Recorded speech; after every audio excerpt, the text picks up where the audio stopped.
ao elevado escrutínio de Vossa Excelência, mas tem um interessante.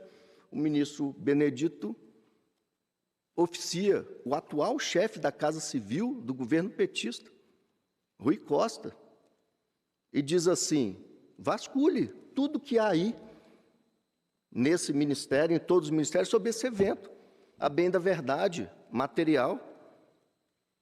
E contra essa decisão também tem um agravo regimental, Sua Excelência, com absoluta fidedignidade, anotou isso no relatório, que pende de julgamento, com exame postergado para essa ocasião. No caso Dilma Temer, com todo respeito, a situação não é semelhante, a situação é idêntica. É idêntica. Havia referência na petição inicial de Caixa 2, e o tribunal disse: não podem ser levados para dentro do processo os achados posteriores relativos às investigações da Lava Jato. É idêntica a situação. E se disse naquela ocasião: na apresentação serão apreciadas as provas produzidas até a estabilização da demanda, de modo que é somente o rol daqueles fatos, com a exclusão de quaisquer outros, preliminar acolhida para afastar os elementos ou fatos que extrapolam.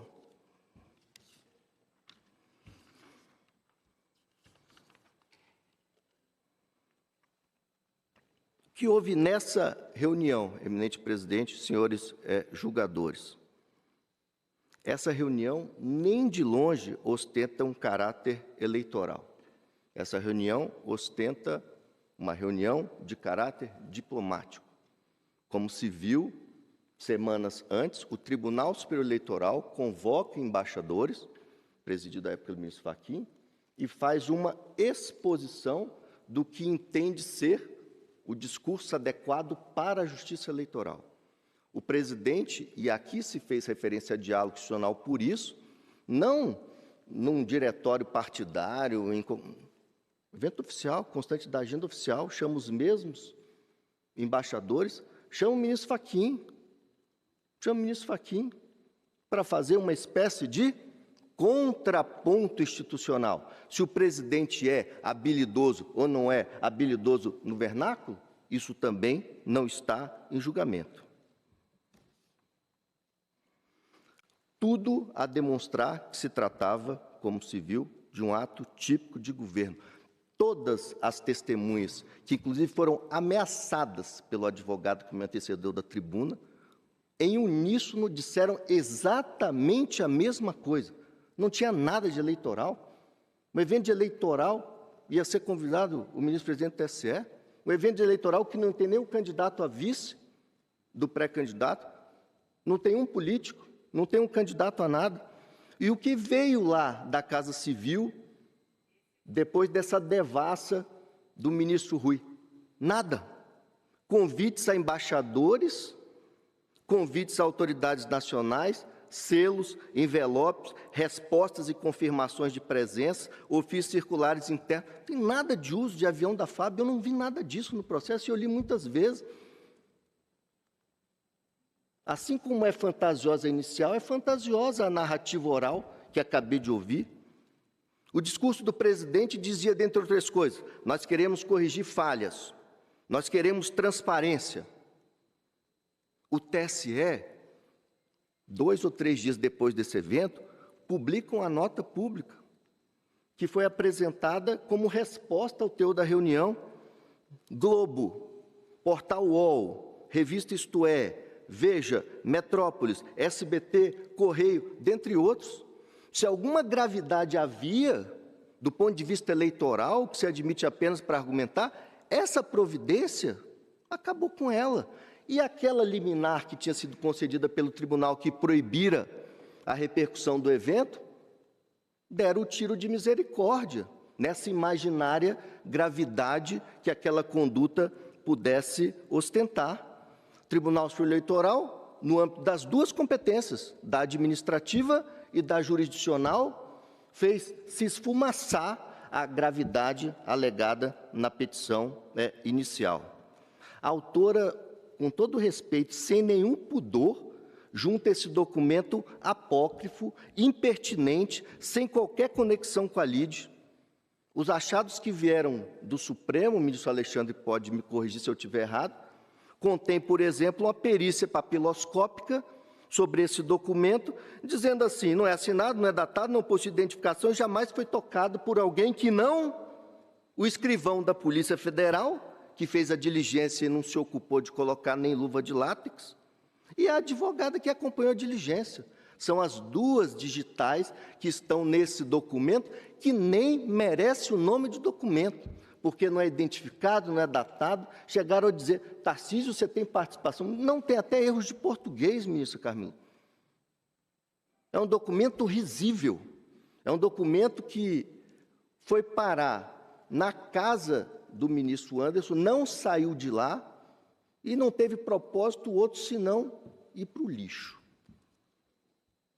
E nunca foi publicado e nunca foi aplicado o artigo 136 da Carta Política Maior, convocação do Conselho da República, Conselho de Defesa.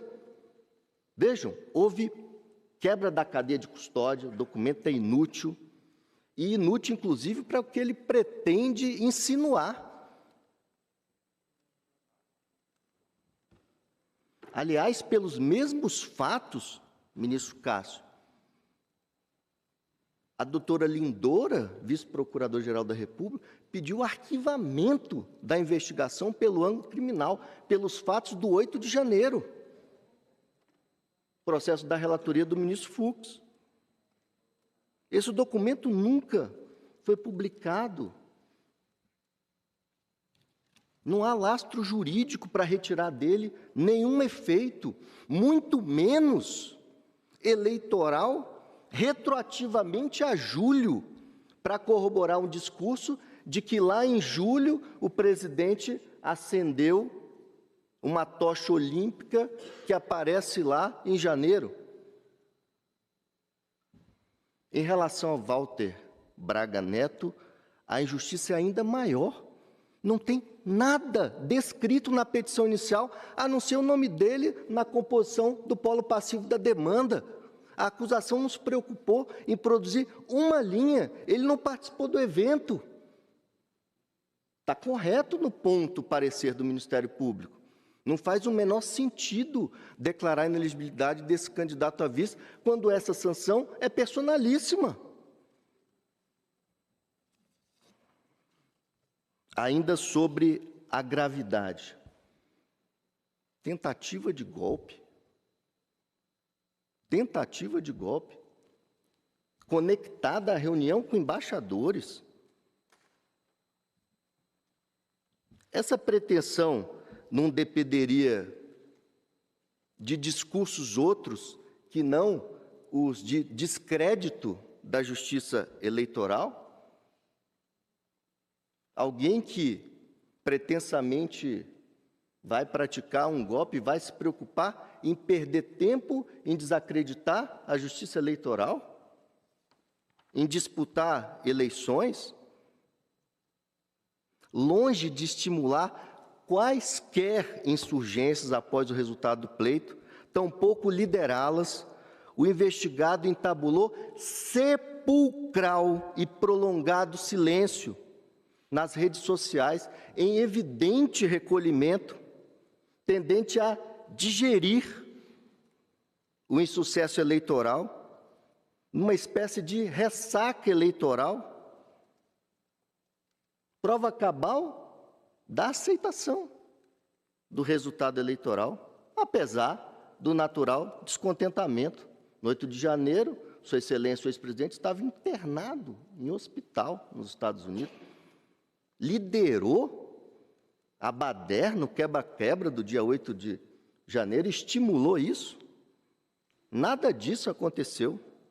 É inverossímil, totalmente inverossímil, essa narrativa de golpe de Estado. O que houve foi, sim, um debate lá na reunião de julho, e é isso que está em julgamento, legítimo, salutar, em torno da necessidade de aprimoramentos constantes do sistema eletrônico de votação. Talvez com verba imprópria, sim, mas substancialmente é isso que ocorreu. Proposta de melhoria na sistemática desse sistema eletrônico de votação. E a questão do voto impresso, presidente, não pode ser tabu. Foi objeto de uma proposta de emenda. O professor Paulo disse isso. E veja, uma emenda que não alcançou a maioria absoluta, mas alcançou a maioria simples.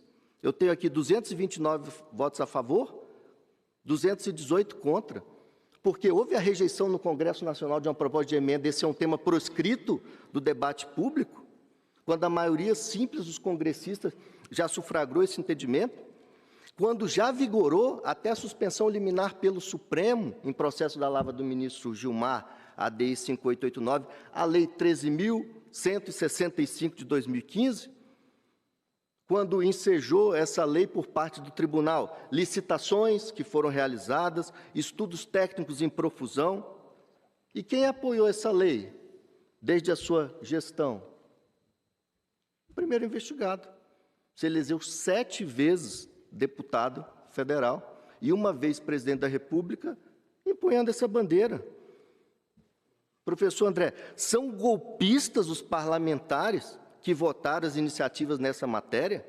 São adeptos de atos antidemocráticos, os doutrinadores que sustentam a necessidade do voto impresso como reforço de confiança.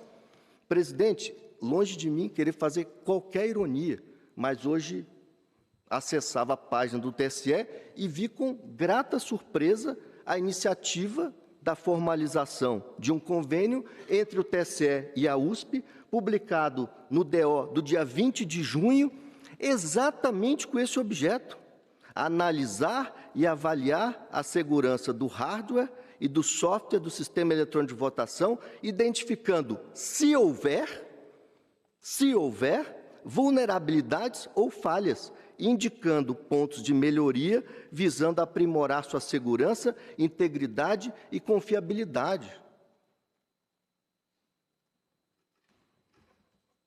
O discurso do investigado nessa matéria, Excelência, vai ao encontro do que pensam milhões de brasileiros, que, certos ou errados, não tem nada de golpistas. E mesmo entre os que não gostam do discurso, há brasileiros honestos e leais que dizem: o discurso pode evoluir. Na linha de outras questões muito caras à democracia, é exatamente nisso que reside a liberdade de expressão. É nisso que reside uma das máximas expressões da liberdade, que é a liberdade de expressão. Já se atribuiu a Voltaire aquela famosa frase: posso não concordar com nenhuma das palavras que você disser, mas defenderei até a morte o direito de você dizê-las. Não se debate o acerto ou desacerto da implementação de cédulas impressas, mas a legitimidade em si do debate, como já sustentaram Leonel Brizola e como sustenta o presidente do PDT, subscritor da petição inicial. Excelência, que esse caso não se transforme, não reproduza as injustiças de um erro judiciário, como se deu no caso de um outro capitão, que é o capitão Dreyfus, na França, que na pena de ouro de Rui Barbosa se tornou um dos maiores erros judiciários da história, ocorrido em tempos embaraçosos da Terceira República Francesa. Um caso que, segundo Rui Barbosa, foi baseado em documentos falsos, em manipulação de provas, em revanchismo e imparcialidade da imprensa, em controle da opinião pública, dentre outros, e que configurou, ainda entre aspas, nas palavras de Rui Barbosa, uma vindicta individual, uma condenação rancorosa. Com base nessas considerações, agradecendo a distinção, a atenção da Corte, os investigados reiteram o que vertido nas alegações finais. Muito obrigado, presidente.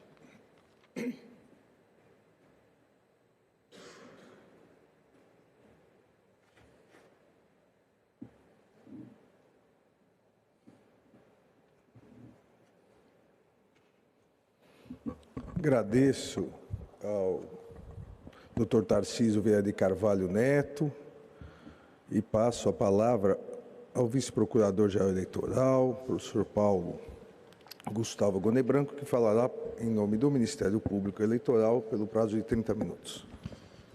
Excelentíssimo senhor presidente do Tribunal Superior Eleitoral, ministro Alexandre de Moraes, excelentíssima senhora vice-presidente do Tribunal Superior Eleitoral, ministra Carmen Lúcia, excelentíssimo senhor ministro Nunes Marques, excelentíssimo senhor corregedor-geral e relator do feito, ministro Benedito Gonçalves, excelentíssimo senhor ministro Raul Araújo, excelentíssimo senhor ministro Floriano de Azevedo Marques, excelentíssimo senhor ministro André Ramos Tavares, dignos advogados aqui presentes, que cumprimento na pessoa do ínclito e admirado Dr. Tarcísio Vieira de Carvalho, Dr. João Paulo Oliveira, senhoras e senhores. As particularidades fáticas do caso já foram apresentadas de modo exaustivo, e isso me permite resumir o parecer do Ministério Público Eleitoral, juntado aos autos, atendo-me às linhas principais da discussão da causa. A ação foi proposta contra o então presidente da República e o seu vice, que concorreram à reeleição. Todos os fatos descritos e apurados dizem respeito a condutas apenas do primeiro. Não se atribui ao candidato a vice-presidente nenhuma participação nos eventos que motivaram a investigação. Como não há mandato a cassar, adianto que o Ministério Público se manifesta pela improcedência da ação de investigação contra Walter Souza Braga Neto. A acusação contra o candidato a presidente da República atribui a ele abuso de poder político, indicando desvio de finalidade em reunião com embaixadores no Palácio da Alvorada, ocorrida em julho de 2022. A inicial relata que esse evento foi mais um de mais de uma dezena de outros em que o mesmo discurso de combate ao sistema de votação e apuração digital foi desfechado. A inicial também conta que houve transmissão do encontro por rede de televisão estatal, bem como veiculação nas redes pessoais do investigado. O êxito da ação de investigação eleitoral proposta, no que imputa abuso de poder político ao investigado, depende da reunião de 4 elementos. Primeiro, a condição de agente público do sujeito da conduta. Segundo, desvio de finalidade de situação vinculada ao cargo em que o sujeito está investido. Terceiro, a busca de vantagem para a situação eleitoral do candidato. E quarto, a gravidade da conduta para afetar a legitimidade do processo eleitoral.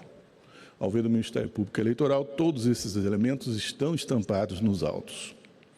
A inicial também apresenta outra causa de pedir, a utilização indevida de meios de comunicação social, que está imbricada na espécie, no contexto cognitivo do abuso do poder político. O primeiro elemento para configurar o abuso de poder está presente de modo inequívoco.